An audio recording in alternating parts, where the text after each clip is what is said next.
Olá, pessoal.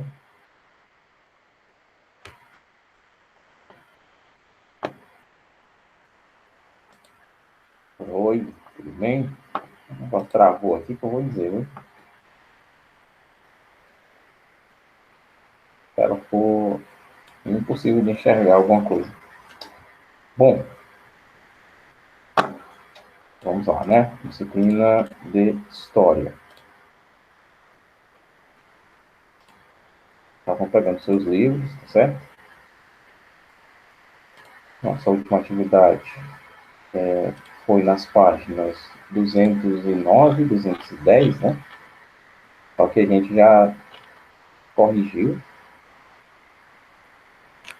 e a gente estava na página 211, né? A descolonização da Ásia e da África.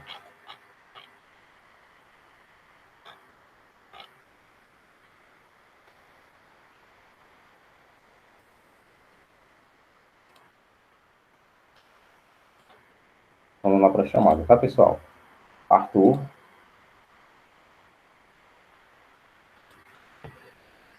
Camille está presente, estou vendo aqui. Davi Ribeiro não. Evelyn Paz está aqui. Ingrid também. Johanna está com problema no telefone. Mas vamos lá. Alberto, estou vendo aqui. Patrício está aqui. Cadê Gisele? Gisele também está aqui. Ian também. Isabelle Almeida está aqui. Isabelle Almeida não está, né? Vitor está. Joana. João Lucas. Cadê o João Lucas, hein? João Lucas parece que não está aqui. José Matheus. José Matheus está aqui?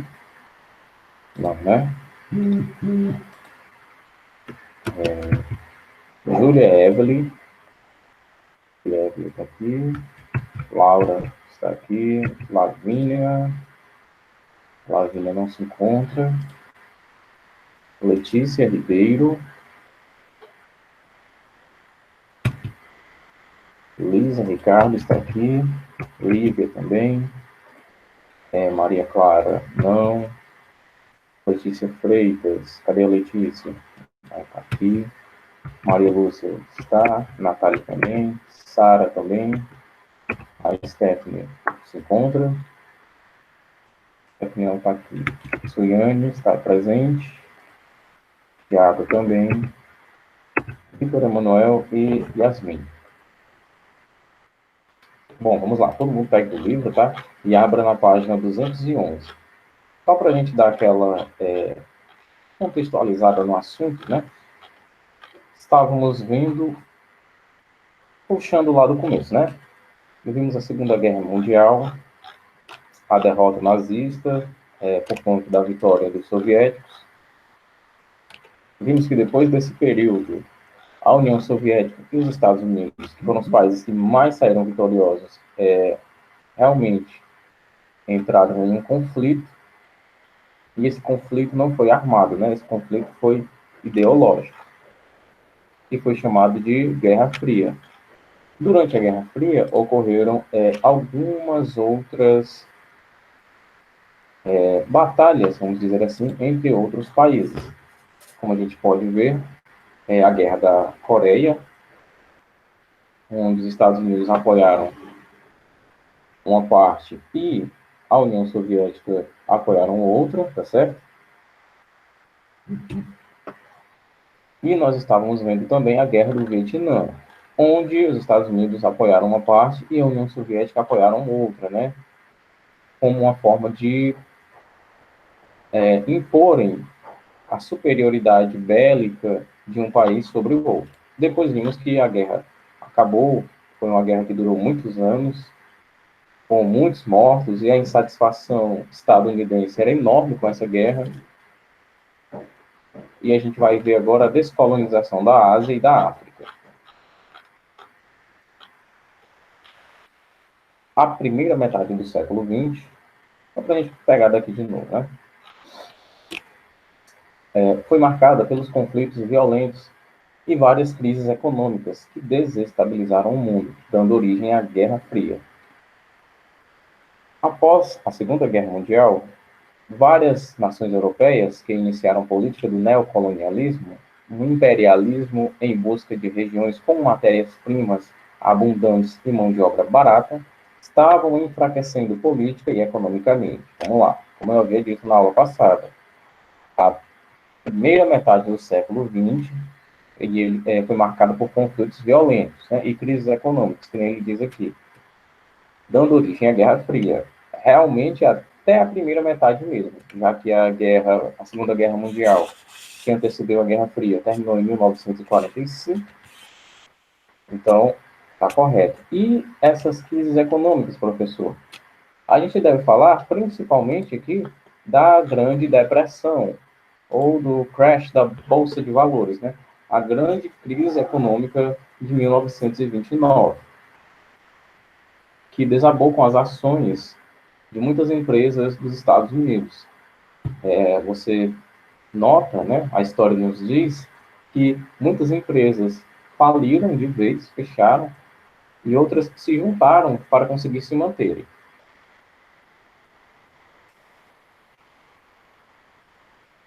E ele continua dizendo que as nações que estavam promovendo o neocolonialismo, essa dominação de terras, né, em busca de matéria-prima, essa coisa medieval, isso estava perdendo força, né? Até porque é uma ideia bem medieval, né, de dominar terras para conseguir matéria-prima. Absurdo de se imaginar isso. Elas não tinham mais condições de exercer sua dominação sobre essas colônias asiáticas e africanas. Ao mesmo tempo, asiáticas e africanas, desculpa. Ao mesmo tempo, a Guerra Fria se consolidava e as duas superpotências, União Soviética e Estados Unidos, União Soviética e Estados Unidos, trave não, filho, viam com bons olhos a possibilidade da descolonização. Aproveitando essa situação, muitas nações lutaram pela sua independência. Só para a gente não perder tempo com esse parágrafo aqui de novo, já que a gente leu, né? Vai falar aqui que durante os anos 50, nações ficaram independentes com a Conferência de Bandung e que, com o passar do tempo, a própria ONU passou a pressionar a independência de países asiáticos e africanos. Certo? A gente pode ir para a página seguinte, página 212. A descolonização da Ásia. A Ásia iniciou seu processo de descolonização ainda nos anos 40, quando a guerra estava para acabar, né? A disputa territorial que as nações asiáticas travaram com os japoneses durante a Segunda Guerra. A França perdeu seu território do Vietnã, que se libertou em 1945. E também não conseguiram manter o domínio sobre a Indochina, como a gente havia dito, que trouxe a independência do Laos, do Camboja e do Vietnã. Já a Holanda, como a gente viu também na aula passada, não conseguiu manter seu domínio sobre a Indonésia. Com a proclamação de Sukarno, ela ficou independente, né? Sukarno se tornou presidente. E o reconhecimento por parte dos holandeses só se deu 10 anos depois, após a Organização das Nações Unidas pressionarem a Holanda para reconhecerem a liberdade, a independência, aliás, da Indonésia.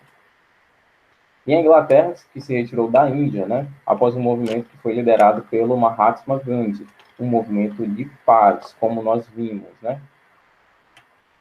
Próxima página. Estou só explicando aqui umas coisas que a gente já leu, tá, pessoal? Explicando aqui muita coisa que a gente já leu. Próxima página diz o seguinte, sobre a descolonização da África, né? Tínhamos um problema étnico que foi provocado pelo neocolonialismo do século XIX, né? Diferentemente da Ásia, existiam milhares de nações com dialetos e idiomas diferentes. o que não foi respeitado na formação territorial organizada pelos colonizadores. Quem foi chegando foi dominando, e, por exemplo, dominei 20% desse território aqui. Melhor, deixa eu apresentar aqui para vocês sobre essa questão do respeito aqui.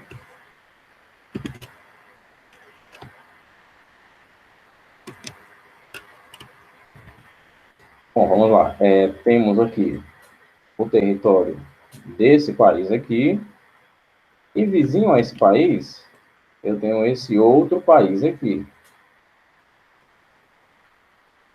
Ficou parecendo duas asas, mas vamos lá. O colonizador chegou e fez isso aqui, ó. Eu dominei essa área aqui, que é do meu interesse, e dominei essa outra área aqui, que também é do meu interesse. Então, aqui, nessa região, eu vou ter necessariamente, olha só, pessoas com esse dialeto aqui, com esses costumes, e pessoas com esse dialeto desse país aqui, com esses costumes. Pode até variar o idioma, mas isso não foi respeitado, né? Quem foi chegando foi dominando as terras de acordo com o que eles queriam, tá bom? O desenho bem, né?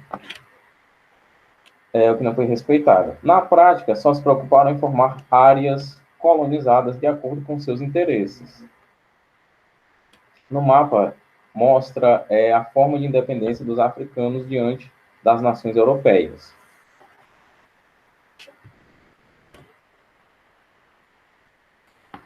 Basicamente, aqui o norte, né, foi o que mais foi dominado pela Europa e por outros... Aliás, pela Europa em geral, né? A Holanda, Inglaterra, França, Espanha, foram os que mais dominaram os países africanos, principalmente na região costeira, né, no encontro com o mar. A gente também encontra Bélgica, Itália e outras nações colonizando essas regiões. Agora sim, vamos para a parte que a gente ainda não viu aqui.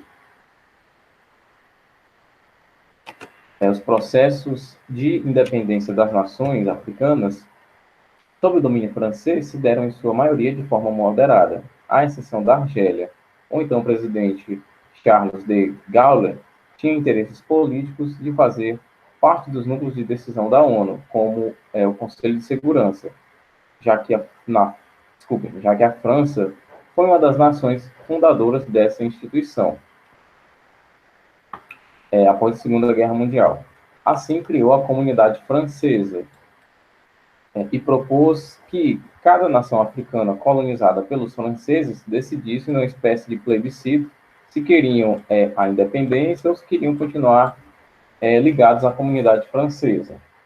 Então, muitas nações se tornaram independentes a partir daí, né? Exceto a Argélia, né? A Argélia, com a força libertadora nacional, lutou pela emancipação, enquanto colonos descendentes diretos dos franceses queriam a continuação da dominação francesa. Nesse sentido, nesse conflito, aliás, 1 milhão de pessoas morreram, e Charles, o presidente, reconheceu a independência argelina em 62.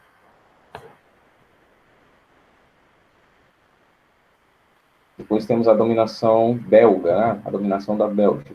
Na África, era principalmente o enorme Congo belga.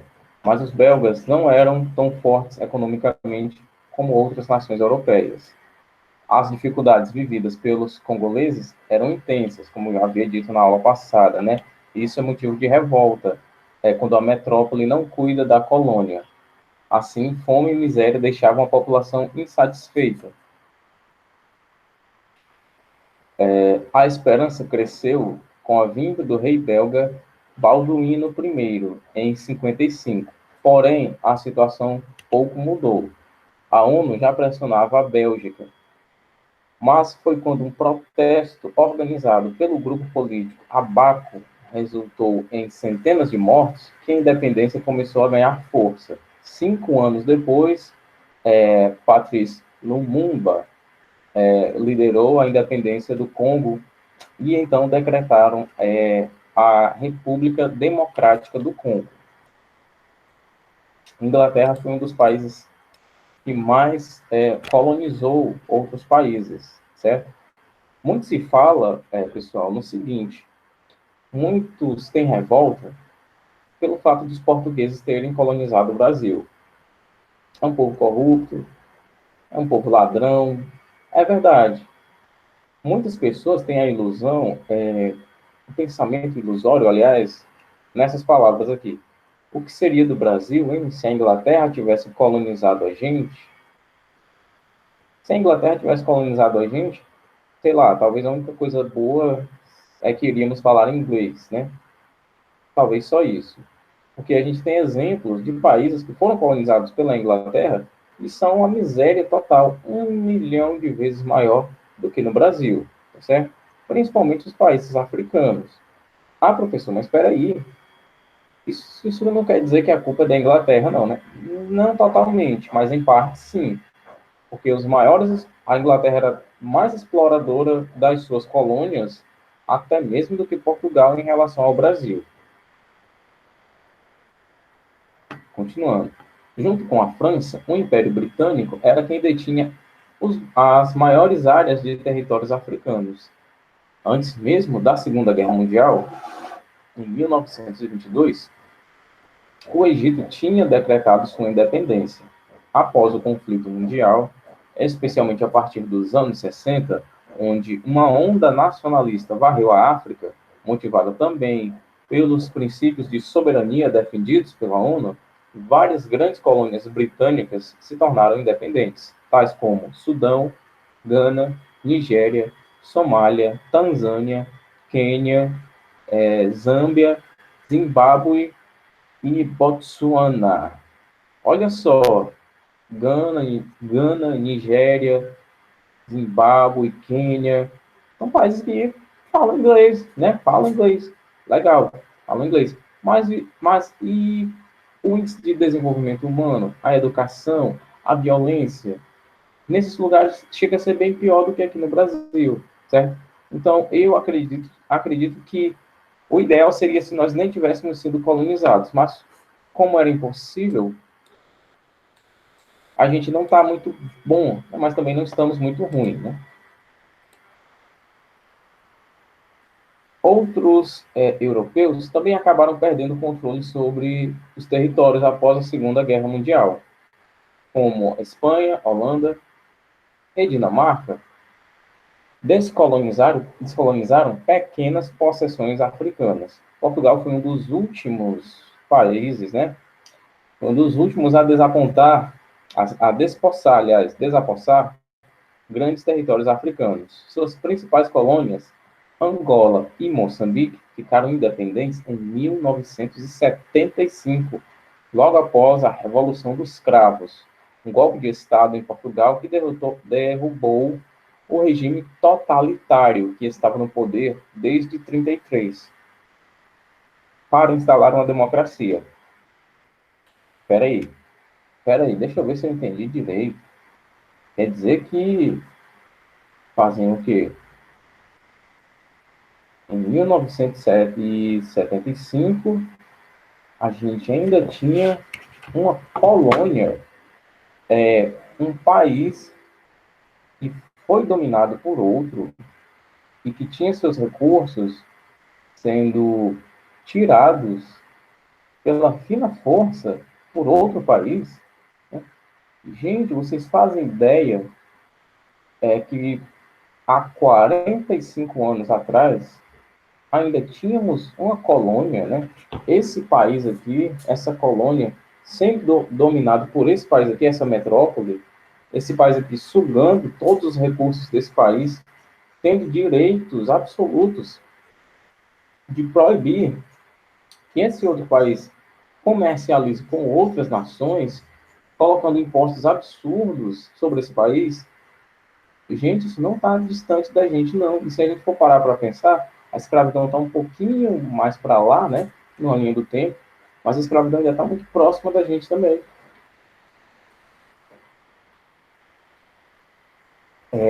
É importante a gente falar sobre isso, pessoal, porque o Brasil é o país dos esquecidos, né? A gente esquece de tudo de ruim que acontece aqui. A escravidão deixou sequelas, deixou marcas na sociedade. A escravidão deixou marcas na cultura, na arte, na educação, na segurança, no acesso à saúde, no acesso à educação superior. Então, nós temos que conversar sobre essas coisas também. Na habitação também, era isso que eu queria falar. Na habitação, você nota que com o acúmulo de terras, com as capitanias hereditárias, a população não tinha muito acesso a essas terras, né? Logo, você vê uma relação com os maiores proprietários de terra no Brasil hoje e as capitanias hereditárias. E a maior parte da população não tem nem sequer um terreno para comprar, aliás, para construir uma casa. Acho que chegou alguém. Peraí, deixa eu ver. Maria Clara, colocar sua presença.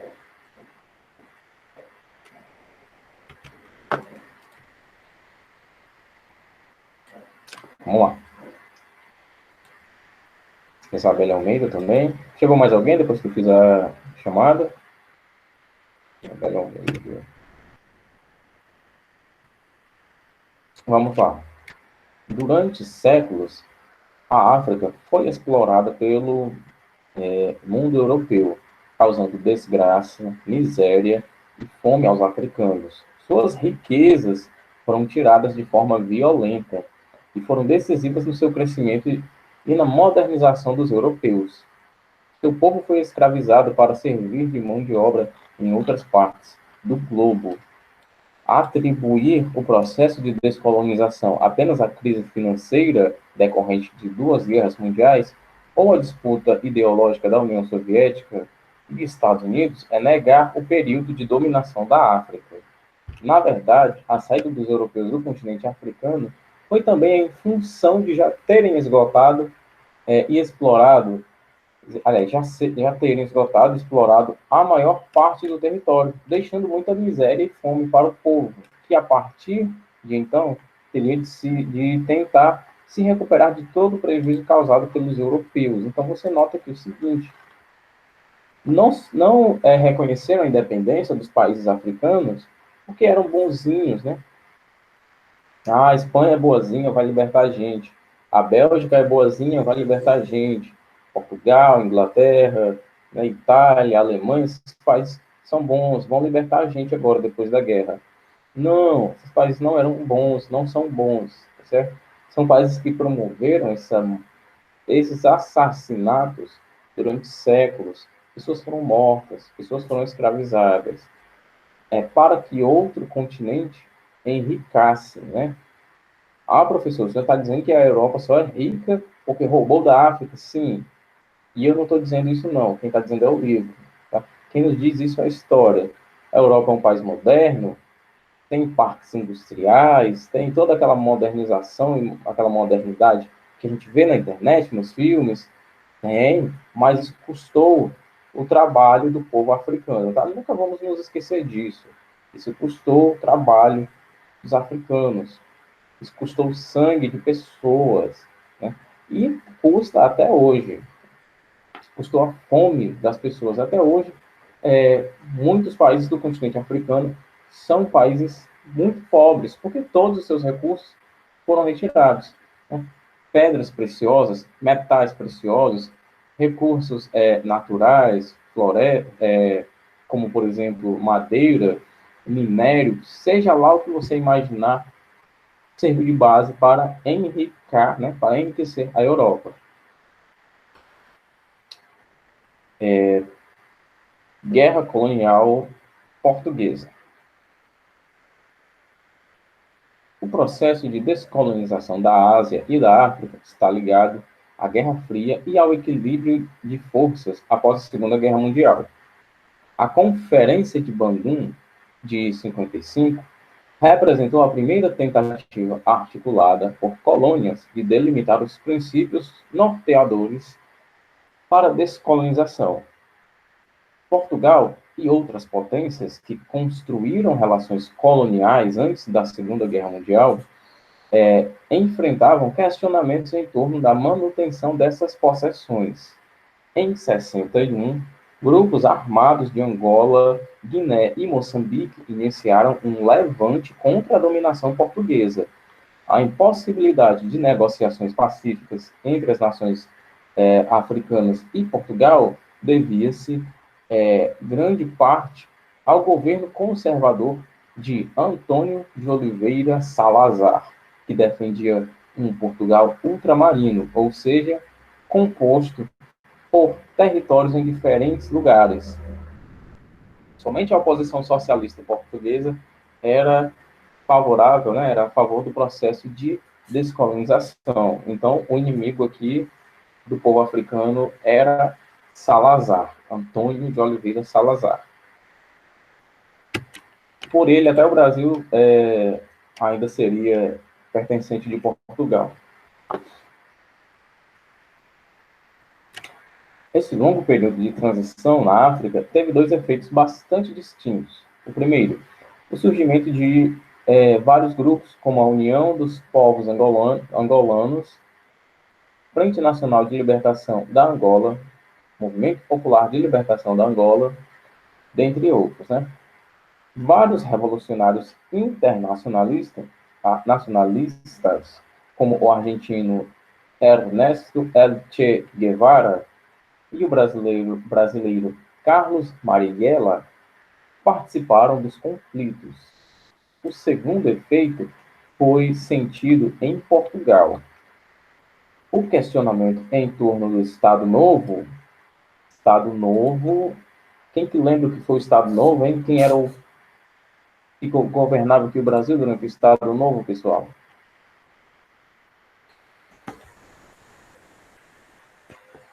Vou dar um ponto, sério mesmo, dá um ponto para quem me disser aqui quem era o presidente do Brasil durante o Estado Novo. Quem disser primeiro.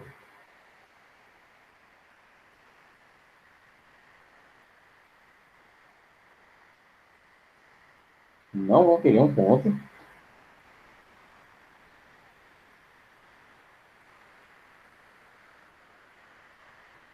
Muito bem, Ivana. Eu já estava para desistir. Vou anotar aqui.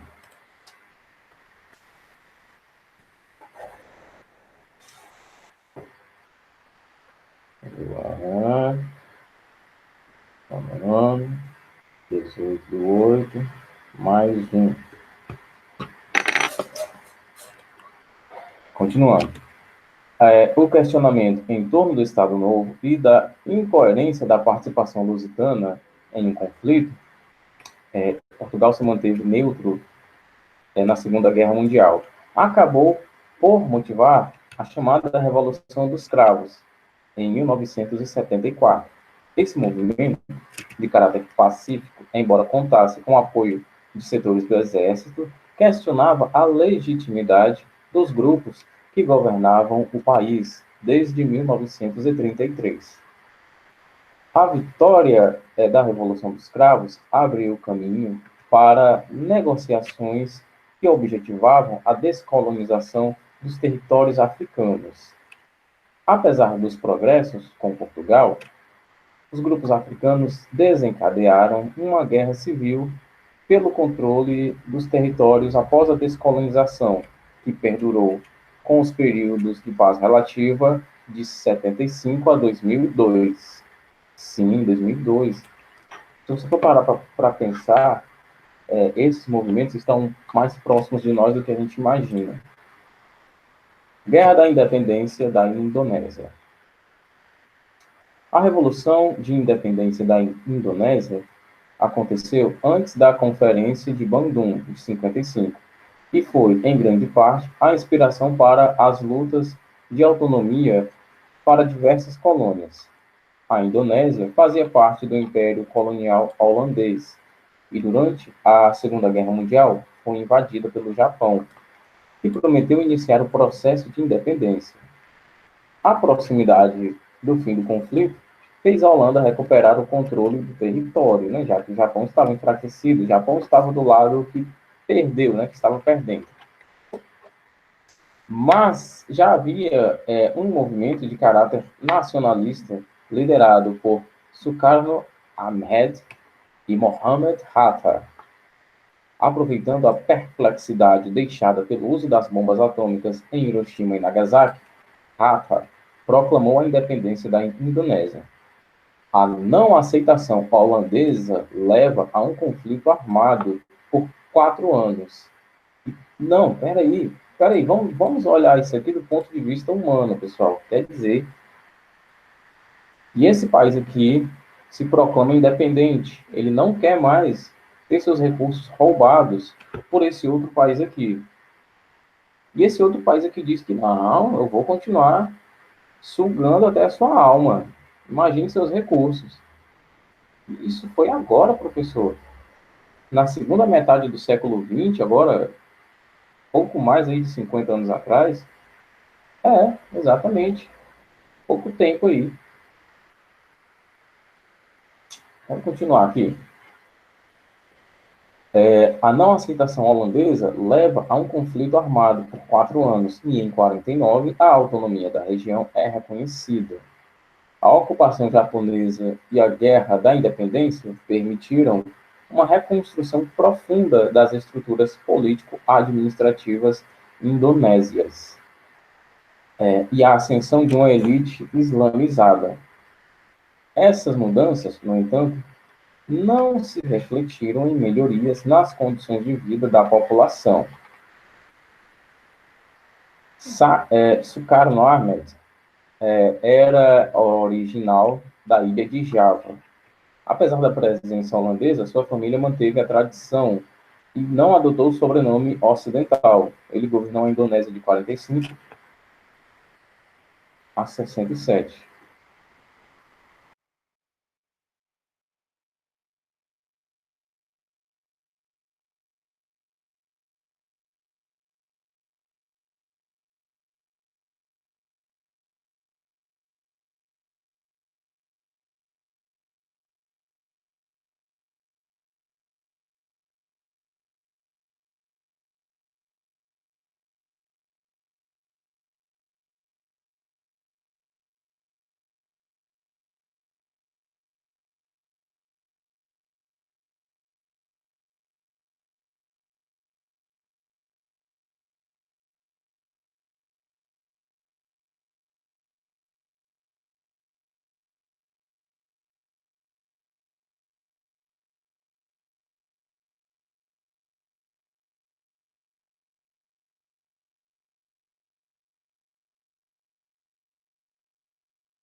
Bom, tá todo mundo me escutando?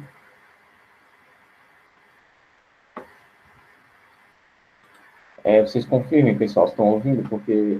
obrigado. Porque às vezes ele volta e eu ativo o microfone e ele não ativa para vocês me ouvirem. Assim como Sukarno, Hatta veio de uma influente família. Seus estudos na Holanda permitiram conhecer o outro lado do domínio colonial, algo que reafirmou seu nacionalismo durante o processo da independência. E a Guerra Fria na América Latina. Os países da América Latina não participaram diretamente da Primeira Guerra Mundial e timidamente combateram ao lado dos aliados durante a Segunda Guerra Mundial. Um dos países que mais ajudou na Segunda Guerra Mundial foi o Brasil. O Brasil deu uma enorme ajuda de mais ou menos 23 mil homens. Na verdade, 23.300 e alguma coisa.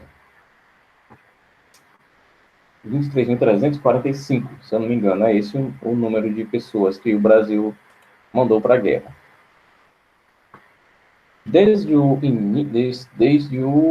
século XIX, os Estados Unidos desenvolveram políticas e ações que pudessem exercer o domínio sobre o continente americano.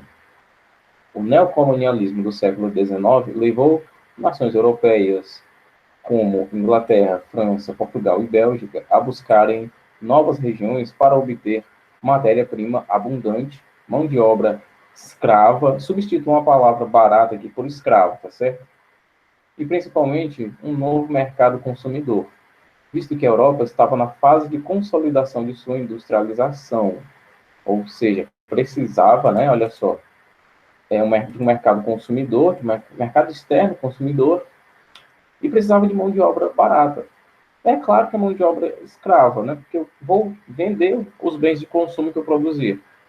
Então, se esses trabalhadores aqui vão comprar ou não, isso não me interessa. Na verdade, eu quero escravizá-los, porque eles vão fazer os meus produtos que eu vou vender e eles não vão receber nada, a não ser um prato de comida e um molho de sola se acharem ruim. O pensamento é esse, infelizmente.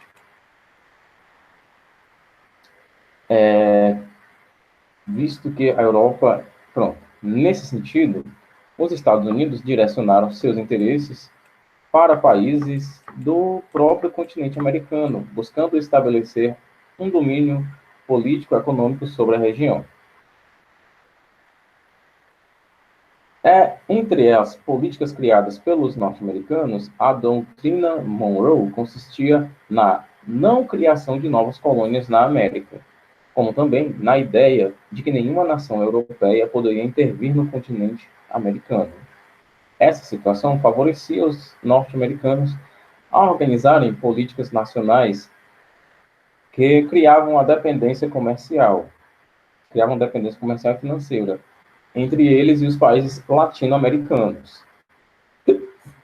Outra ideologia desenvolvida na época foi o American Way of Life, modo americano, né, modo de vida americano, que foi usado para diminuir a crise econômica no período entre guerras. Era uma filosofia de vida que baseava a felicidade no consumo de produtos industrializados. Em outras palavras, estimulava o consumo para fortalecer o capitalismo. Bom, pessoal, a gente vai encerrar aqui, tá certo? Mais conteúdo que é para a gente ir para as atividades com bastante, com um repertório bem enriquecido para responder as atividades, tá certo? A gente se vê agora amanhã com produção textual, tá certo? Um abraço em todo mundo e até a próxima. E eu peço desculpa pelas falhas técnicas aqui, tá bem? Mas desde a hora que eu estava tentando entrar, o Meet está colocando o problema aqui. Até amanhã, pessoal.